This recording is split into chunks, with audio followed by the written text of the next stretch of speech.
श्री सद्गुरु महाराज की जय।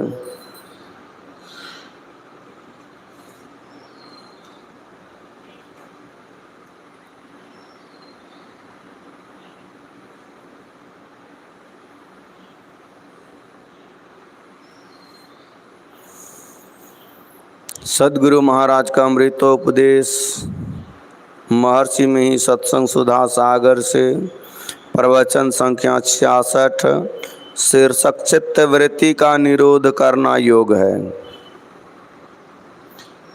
धर्मानुराग्नि प्यारी जनता, ज्ञान का पूरक योग है और योग का पूरक ज्ञान। योग का अर्थ है मिलना और ज्ञान का अर्थ है जानना। बिना कुछ जाने मिले तो किससे। ज्ञान भी दो तरह के होते हैं। एक वह ज्ञान है जिससे जानते हैं लेकिन पहचानते नहीं हैं, और दूसरा ज्ञान वह है जिससे हम जानते हैं और पहचानते दोनों हैं। जाना किंतु पहचाना नहीं, यह अधूरा ज्ञान है। और जान कर पहचानने पर पूरा ज्ञान होता है। बिना मिलन के भी पूरा ज्ञान, बिना मिलन के भी पूरा ज्ञान नहीं होता, पूरी पहचान भी नहीं होती। इसलिए ज्ञान और योग दोनों की आवश्यकता है। योग जैसे जैसे बढ़ेगा वैसे वैसे ज्ञान भी बढ़ेगा, बढ़ते बढ़ते योग भी बढ़ेगा और ज्ञान भी बढ़ेगा। चित्त वृत्ति का निरोध करना योग है। यदि कोई कहे तो कहना चाहिए कि चित्त की धारे एक नहीं होने से निरोध कैसे हो सकता है।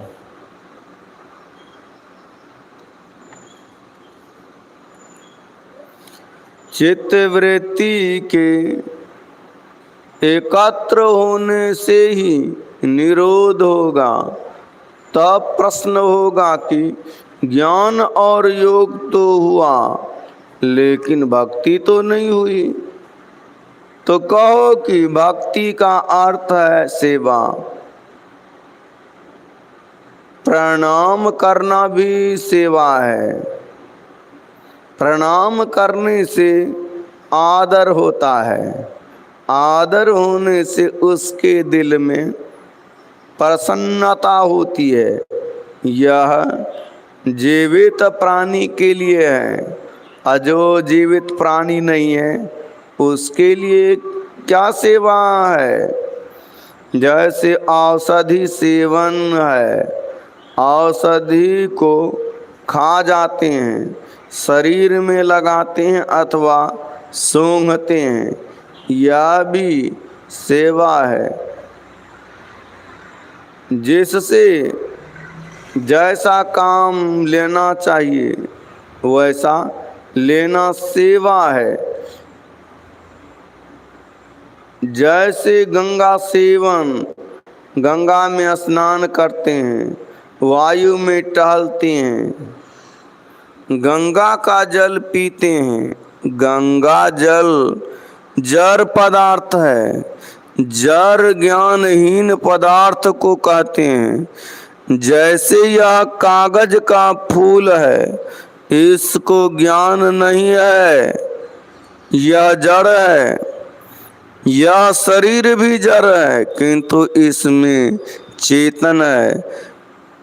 जैसे लोहे को अग्नि में तपा देने से यह लाल हो जाता है, अग्नि का रूप हो जाता है और अग्नि का काम करता है। किंतु उसको आग से थोड़ी देर अलग रख दो तो उससे लाली निकल जाती है और वह ठंडा पड़ जाता है, किंतु उससे अग्नि का काम नहीं होता। उसी तरह इस शरीर में जब तक चेतन है तब तक यह चेतन सा काम करता है, किंतु मुर्दा शरीर में से चेतन निकल जाता है तब वह जड़ का जड़ हो जाता है। तो यह जड़ और चेतन पर कहा। अब सेवा पर आते हैं। जैसे गंगा की सेवा, गंगा जल जड़ है, उसको ज्ञान नहीं है, उसको पीते हैं, उसमें स्नान करते हैं, यह भी सेवा है। सेवा किसकी करोगे? यदि ज्ञान नहीं हो तो मिलोगे किससे?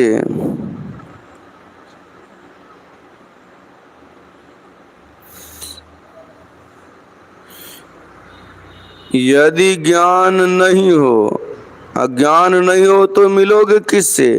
ईश्वर की सेवा करोगे, भक्ति करोगे। यदि ईश्वर के संबंध में जानो नहीं तो उससे कैसे मिलोगे? इसलिए ज्ञान और योग करने से भक्ति भी हो जाती है। अभक्ति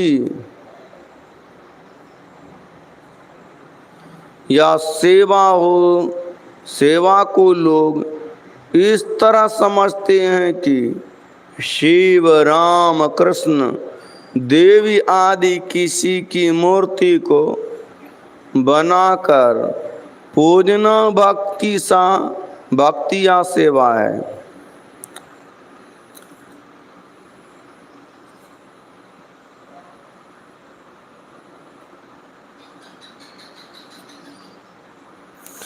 शिवलिंग में हाथ पैर नाक कुछ भी नहीं है, किंतु इस रूप को शिव मान कर पूजते हैं। किंतु पूजन इतना ही है कि और भी है। यदि इतना ही रहता तो श्रीमद् भगवत गीता, उपनिषद, शास्त्र आदि क्यों होते? यह मोटा ज्ञान है।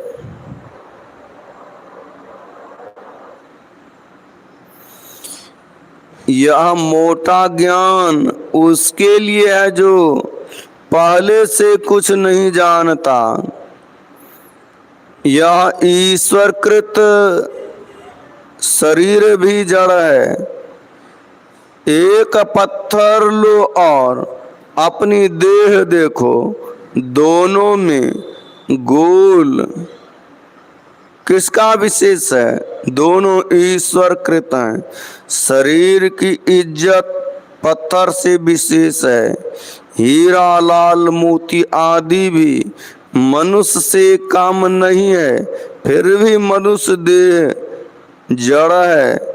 तब और जो पत्थर है उसका क्या मूल्य है? गुरु यदि गुरु हो तो उसकी सेवा से क्या लाभ होगा?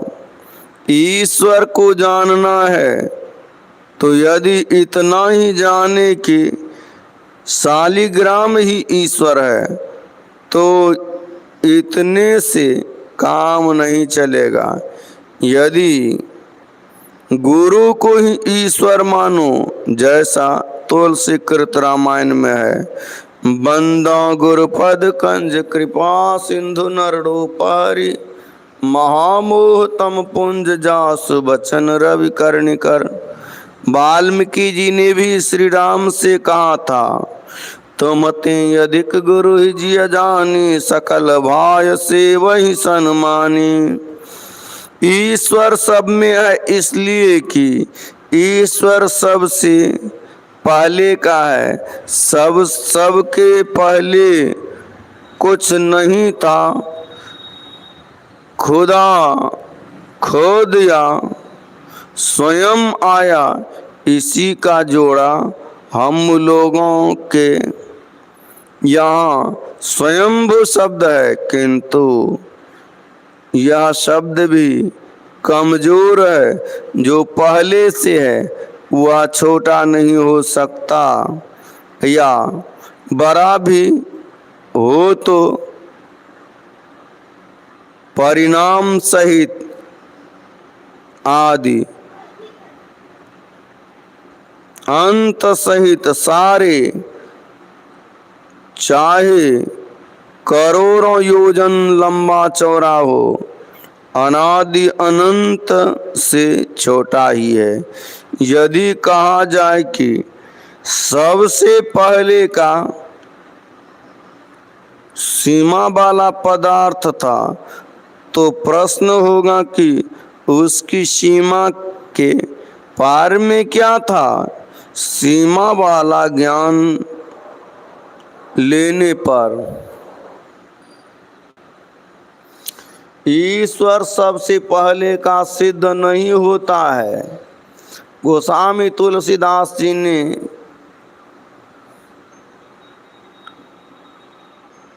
कहा है, व्यापक व्यापी अखंड अनंता अखिल अमोघ शक्ति भगवंता।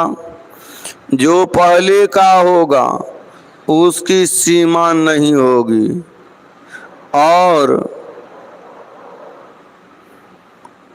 वह सब में होगा। इसलिए कबीर साहब ने कहा है सब में सभी ते न्यारा, जीव जंतु जल थल सभी में शब्द व्यापत बोल निहारा। शालिग्राम श्री राम या गुरु की मूर्ति को जो बताया गया है वह तो इसलिए कि तुम कुछ नहीं जानते हो, तो उनसे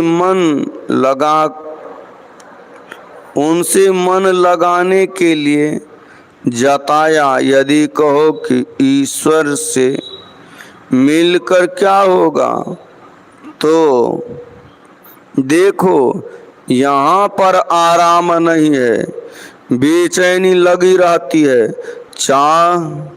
चाहे राजा हो या कुछ बने रहो। अंग्रेज हम लोगों के यहाँ से भाग गया, वह यहाँ था, तब उनकी बेचैनी थी। इसको छोड़कर भाग गया तब भी बेचैनी है। सोच कर देखिए, आपकी एक कट्ठा जमीन कोई ले लेता है तो आपका कैसा मन होता है। जिसके हाथ से सारा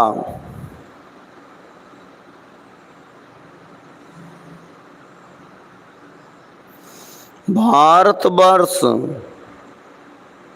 छूट गया, उसका मन कैसा होता होगा। इसलिए संसार में शांति चैन नहीं है। चाहे कुछ बन जाओ, सूर्य चंद्र तारे आदि सभी काल से घिरे हैं।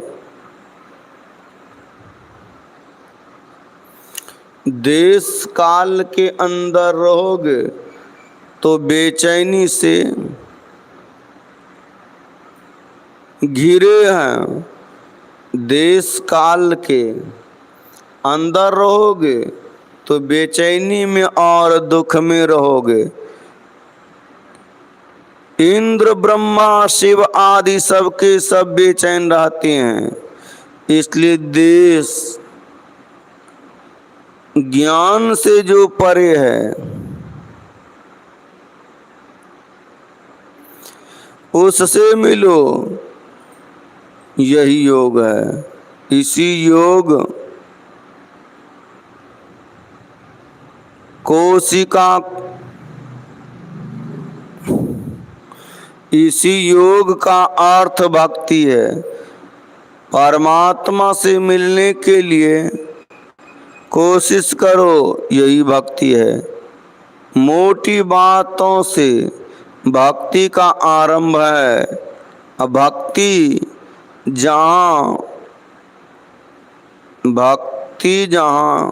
भक्ति में जहाँ ईश्वर के पास जाना है, ईश्वर को बुलाना नहीं है। यदि कोई कहे कि ईश्वर को सर्वव्यापी मानते हो तो उसको यहाँ क्यों नहीं पकड़ सकते? तो उत्तर में कहेंगे कि जानने पहचानने के लिए हमारे पास 5 ज्ञानेंद्रियां हैं, ये मोटी मोटी हैं, किंतु ईश्वर झीने से झीना है। उसको इस मोटी इंद्रियों से कैसे पकड़ सकते?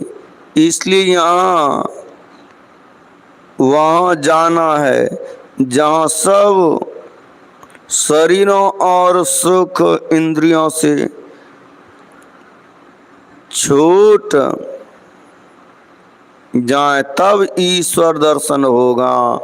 श्री सद्गुरु महाराज की जय।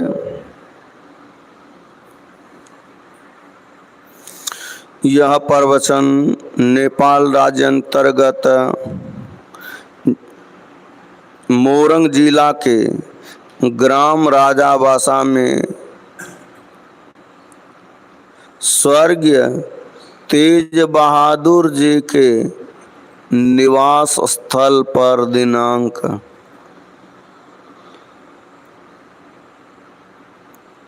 12/3/1954 ईस्वी को हुआ था।